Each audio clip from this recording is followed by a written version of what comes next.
Il était une fois, en plein hiver, une reine qui regardait la neige tomber en cousant près d'une fenêtre en bois d'ébène. En se piquant le doigt avec une aiguille, elle fit tomber 3 gouttes de sang sur la neige blanche. En voyant ce contraste, elle se dit, si seulement j'avais une petite fille avec la peau blanche comme la neige, les lèvres rouges comme le sang et les cheveux noirs comme l'ébène. Peu de temps après, son souhait se réalisa et elle donna naissance à une adorable petite fille qu'elle nomma Blanche-Neige. Malheureusement, la reine mourut peu après avoir donné naissance à l'enfant.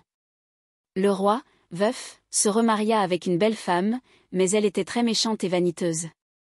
Cette nouvelle reine possédait un miroir magique auquel elle demandait chaque jour, « Miroir, mon beau miroir, dis-moi, qui est la plus belle de tout le royaume ?»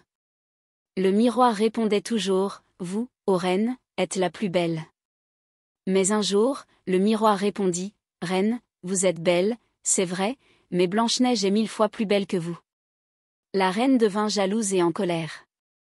Elle ordonna à un chasseur d'emmener Blanche-Neige dans la forêt et de la tuer. Le chasseur emmena Blanche-Neige dans la forêt. Blanche-Neige, inconsciente du sort qui l'attendait, cueillait des fleurs et chantait gaiement. Arrivé au cœur de la forêt, le chasseur, pris de remords et touché par la gentillesse de Blanche-Neige, lui révéla la vérité. « Fuis, ma chère enfant, fuis loin d'ici, dit-il, la reine veut ta mort, mais je ne peux te tuer. Pars, et ne reviens jamais. » Il la laissa partir et rapporta à la reine le cœur d'un sanglier à la place du cœur de Blanche-Neige. Perdue et effrayée, Blanche-Neige marcha longtemps dans la forêt. Les arbres semblaient s'étirer pour l'attraper, les branches griffaient ses vêtements et son visage. Les bruits de la forêt la terrifiaient, mais elle continua d'avancer, cherchant un abri. La nuit tombait, et les yeux des créatures nocturnes brillaient dans l'obscurité. Blanche-Neige trébucha sur des racines, se griffa sur des ronces, mais ne cessa d'avancer. Finalement, elle découvrit une petite maison adorable avec un toit en paille et des volets colorés. Elle frappa timidement à la porte, mais personne ne répondit. Elle entra et fut surprise de trouver tout à l'intérieur en miniature. Il y avait une table avec 7 petites chaises, 7 petites assiettes et 7 petites cuillères. La maison était impeccablement propre, chaque objet à sa place. Épuisée et affamée, elle mangea un peu de nourriture de chaque assiette et but dans chaque verre.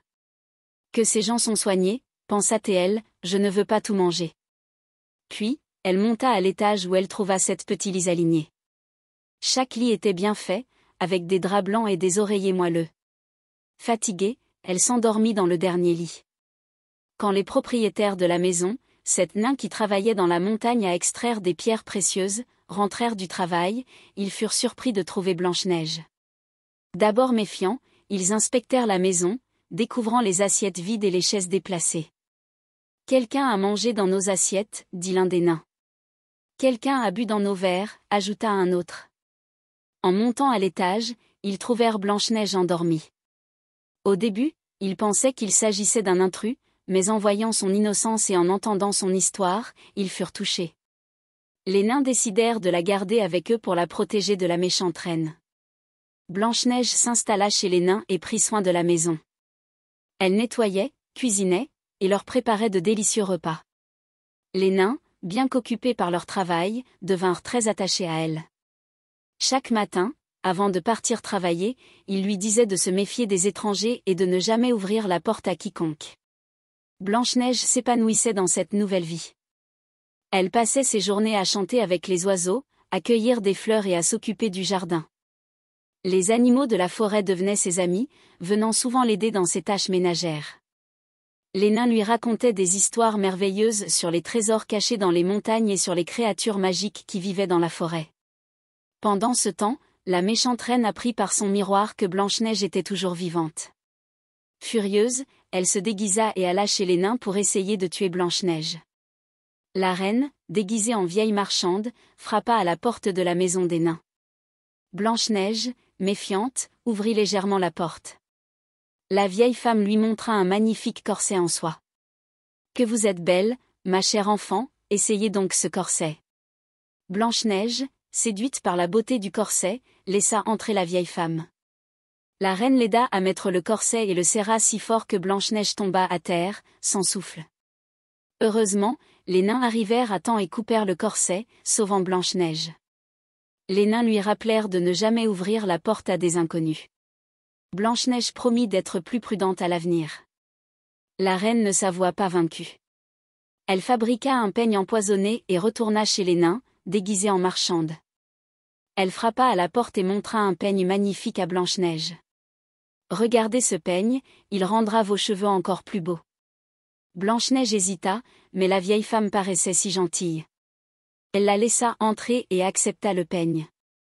Dès qu'elle le mit dans ses cheveux, elle s'évanouit. Les nains rentrèrent encore une fois à temps et retirèrent le peigne, sauvant leur amie. Cette fois, Blanche-Neige promit de ne jamais plus accepter quoi que ce soit d'un inconnu. Furieuse, la reine prépara une pomme empoisonnée et se déguisa en paysanne. Elle frappa à la porte de la maison des nains et montra la pomme à Blanche-Neige. « Voici une pomme, ma chère, elle est douce et juteuse. » Blanche-Neige hésita, mais la paysanne prit une bouchée de la pomme non empoisonnée et lui donna l'autre moitié. Blanche-Neige mordit dans la pomme et tomba dans un profond sommeil, comme morte. Les nains, incapables de la réveiller cette fois, la placèrent dans un cercueil de verre pour que sa beauté puisse être admirée. Ils veillèrent sur elle jour et nuit. Un jour, un prince passant par la vit Blanche-Neige dans son cercueil de verre et en tomba immédiatement amoureux.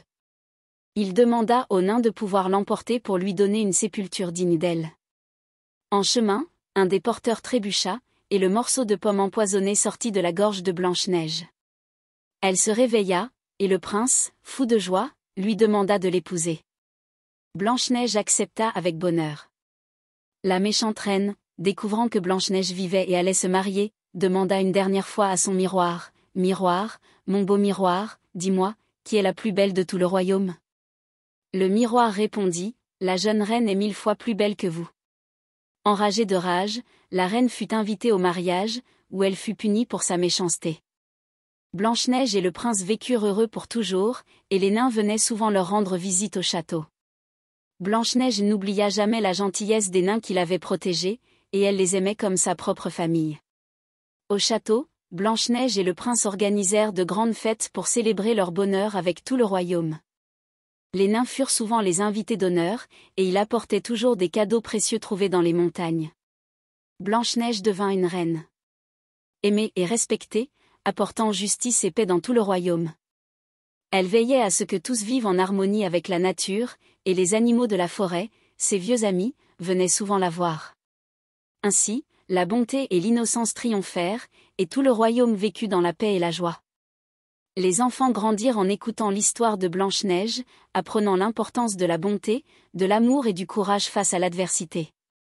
Et c'est ainsi que se termine l'histoire de Blanche-Neige, une histoire où l'amour et la bonté l'emportent toujours. Et ils vécurent heureux pour toujours. Fin. N'oublie pas le pouce bleu et de t'abonner pour de nouvelles histoires.